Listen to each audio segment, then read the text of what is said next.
E o dólar iniciou o pregão com os investidores ainda reagindo aos novos capítulos do tarifaço do presidente dos Estados Unidos, Donald Trump.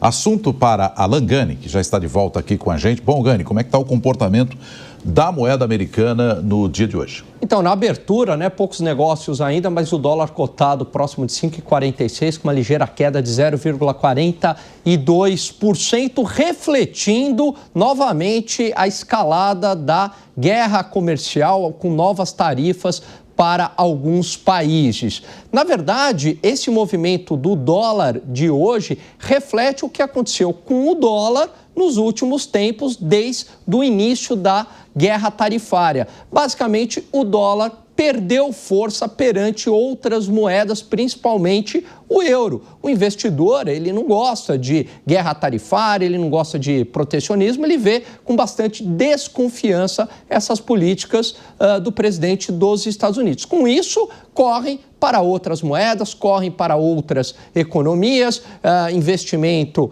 na Europa ou em países emergentes. Portanto, refletindo aí novamente essa rodada da guerra comercial de Donald Trump, a ligeira queda no dia de hoje. Vamos ver como é que vai se comportar o dólar ao longo do dia. Ô, Gani, tem alguma coisa a ver com o que houve, o que foi dito durante o BRICS também? Porque o presidente Lula disse, que aquela moeda comum do BRICS, inclusive que estaria em andamento e que se foi de fato aprovada, não vai ter mais volta. Essa movimentação pode também até estar por trás da irritação de Trump e também do mercado que acaba reagindo. Eu vejo que a reação do mercado tem muito mais a ver com essas novas tarifas para esses 14 países, se eu não me engano, basicamente a maioria da Ásia. A fala do Lula ali não faz muita diferença, até porque ele foi bastante cuidadoso, Ele não fulanizou, não disse que era exatamente o Donald Trump, embora todo mundo saiba que ele estava dando um recado, e até porque também não dá para substituir o dólar da noite para o dia. Portanto, este risco, ele é um risco muito mais de médio ou longo prazo. E veja, quando eu falo em risco, não significa que ele vá se concretizar.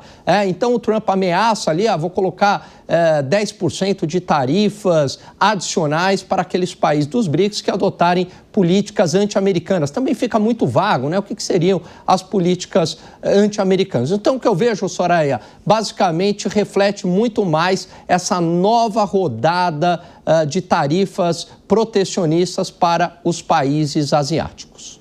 José Maria Trindade, Deise Ciocari são os nossos comentaristas que estão com a gente hoje também. Zé Maria, queria te ouvir nessa questão, à medida em que é o que o Gani falou, o Trump ameaça e ele já trabalhou com isso outras vezes para poder forçar uma possibilidade de negociação com outros países. O problema é quando isso acaba se repetindo demais, aí perde a credibilidade, fora que gera também intranquilidade e imprevisibilidade, Zé? É aquela velha fábula conhecida da nossa infância, da história do pastor que vivia mentindo, dizendo que tinha um lobo, todos corriam para ajudar e salvar o rebanho, até que um dia ninguém acreditava mais, o lobo chegou, ele pediu por socorro e todos disseram, isso é brincadeira. E o lobo foi lá e comeu as ovelhas do pastor. Então, o Maquiavel, ele diz no seu compêndio sobre política, de que o rei, ou seja, um governante, deve sempre falar a verdade, porque um dia ele vai precisar admitir. E aí o que acontece? Donald Trump gastou todos os cartuchos em ameaça. Existem várias teses, eu já li pelo menos umas 5, de metodologia de negociação do Donald Trump. Uma delas é o método o louco, ou seja, ele faz essa imponência para acabar levando o adversário a ficar temeroso e negociar de uma maneira mais fácil. Existem várias e várias teses que eu não vou repetir aqui. O certo é o seguinte, todos agora estão aguardando a prática, o que ele vai adotar em prática.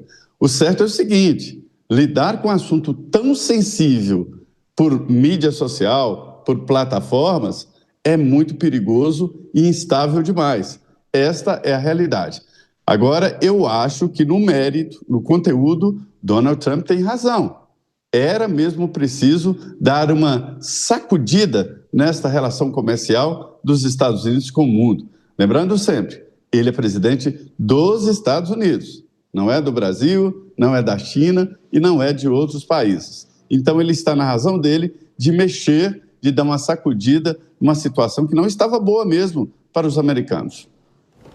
Ô Deise, se as ameaças, por exemplo, pararem de funcionar, né, daqui para frente, há algum tipo de alternativa que anime os agentes de mercado?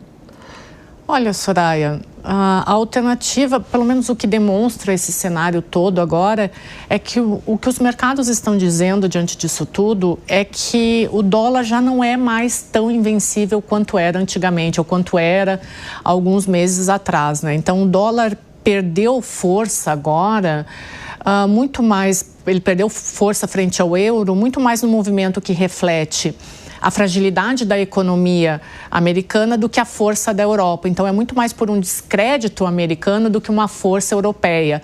A expectativa agora é que o Fed adote os juros mais brandos, somado a uma postura mais firme do Banco Central Europeu contra a inflação. E isso foi o que impulsionou a moeda europeia. Não foi uma força europeia, mas uma fragilidade americana. Então, os mercados, eles estão entendendo isso. Se os americanos voltarem a ter uma postura mais firme, os mercados se reajustam. Mas foi uma fragilidade americana que impulsionou todo esse cenário e não uma força europeia.